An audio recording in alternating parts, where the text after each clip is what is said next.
আজ আমরা একটি ইলেকট্রিক কেটলি রিপেয়ার করব।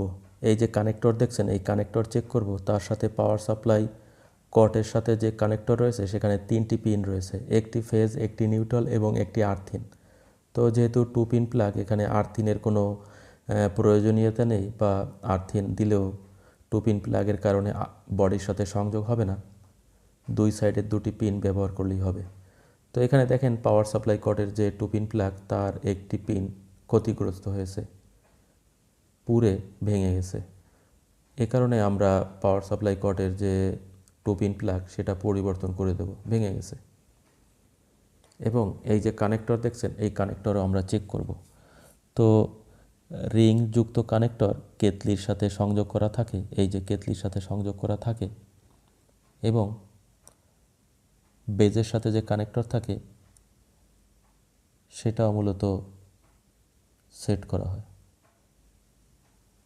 দেখেন আমি রিং চেক করছি, কেতলির কানেক্টর চেক করছি, কেতলি ভালো রয়েছে, অর্থাৎ আমার কোয়ান্টিটি শো করছে, সিরিজ ল্যাম্প জ্বলছে। আমি কি করব, এই বেজের যে কানেক্টর সেটা খুলব। পাওয়ার সাপ্লাই দেওয়ার জন্য মূলত পাওয়ার সাপ্লাই কটের সাথে যে কানেক্টর ব্যবহার করা হয় সেই কানেক্টর আমরা খুলব এবং চেক করব সমস্যাটা কোথায়। আমরা কানেক্টর খুলে ফেলেছি এবং দেখার চেষ্টা করছি কী ধরনের সমস্যা হয়েছে। তো এই কানেক্টরের সাথে 3টি পিন থাকে, 2টি পিন প্রয়োজন হয় দুই সাইডের। ওই পিনের মাধ্যমেই মূলত ইলেকট্রিক কেতলির নিচের দিকে যে কানেক্টর থাকে রিং, ওই রিংয়ের সাথে পাওয়ার সংযোগ হয়, বিদ্যুৎ সাপ্লাই সম্পন্ন হয়। তো এই কানেক্টরের যে পিনগুলি, ওই পিনগুলি দুর্বল হয়ে গেছে, ফলে রিংয়ের সাথে সংযোগ স্থাপন করতে পারছে না, এবং যেহেতু 2 পিন প্লাগ ক্ষতিগ্রস্ত হয়েছে, একটি পিন কেটে গেছে, এ কারণে আমরা 2 পিন প্লাগও পরিবর্তন করে দেব। তো কিভাবে পরিবর্তন করছি দেখেন। তো পূর্বে বলেছিলাম এখানে আর্থিনের বিশেষ কোনো প্রয়োজন নেই, আর্থিন দিলে কিন্তু ভালো হবে। অবশ্যই আর্থিন দেওয়া প্রয়োজন, যেহেতু মেটাল বডি, আর্থিন দিলে যদি কখনো লিকেজ কারেন্ট অথবা বডি হয়ে যায়, বডি সম্পূর্ণ কারেন্ট হয়ে যায়, তখন ব্রেকার ট্রিপ করবে।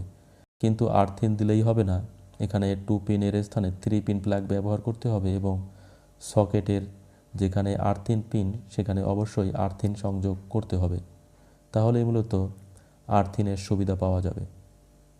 যেহেতু এখানে 2 পিন প্লাগ, আর্থিনের এক্সট্রা পিন নেই, সে কারণে আমরা মাঝখানের ক্যাবেলটি কেটে আমরা ফেজ এবং নিউট্রাল ক্যাবেল সংযোগ করছি। এখানে কানেক্টর ব্যবহার করা যেত, পূর্বে আমি কিছু কানেক্টর ব্যবহার করেছি। তো কানেক্টর ব্যবহার না করে আমি এখানে কেবল তাতাল ব্যবহার করে ঝালাই করে দেব। দেখেন এখানে এল এবং এন সিম্বল দেওয়া রয়েছে, আপনারা দেখে ফিটিং করবেন, ঘুরে গেলেও সমস্যা নেই। এবং এই যে কানেক্টর, এই কানেক্টর ব্যবহার করা যায়, এই কানেক্টর ব্যবহার করে এখানে কেবল ফিটিং করা যায়। তো কানেক্টর ফিটিং না করে আমি সরাসরি ঝালাই করে দিচ্ছি, যাতে কোনোভাবে লুজ না হয়। এবং দেখেন এই যে গ্রুপ রয়েছে, এই গ্রুপের সাথে মিলিয়ে ফিটিং করতে হবে। এই যে দেখেন সম্পূর্ণ ফিটিং হয়ে যাবে, গ্রুপের সাথে মিলিয়ে ফিটিং করলেই মূলত সঠিকভাবে অ্যাডজাস্ট হয়ে যাবে। দেখেন ক্যাবেল ড্রেসিং করে আমি বেজের উপরের অংশ, এই যে গ্রুপ রয়েছে, একটি কাটা দাগ রয়েছে, খেয়াল করুন। তো এই যে কাটা দাগ, এটিরও একটি কারণ রয়েছে, কানেক্টরের সাথে একটি গ্রুপ রয়েছে, তার সাথে মিলে যাবে, ফলে স্ক্রুর যে পয়েন্ট তাও মিলে যাবে।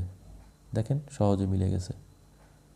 তো প্রত্যেকটা মডেল এইভাবে মূলত ফিটিং করতে হয়, মডেল ভেদে কানেক্টর আলাদা হতে পারে, বেশিরভাগ ক্ষেত্রেই এভাবে ফিটিং করতে হয়।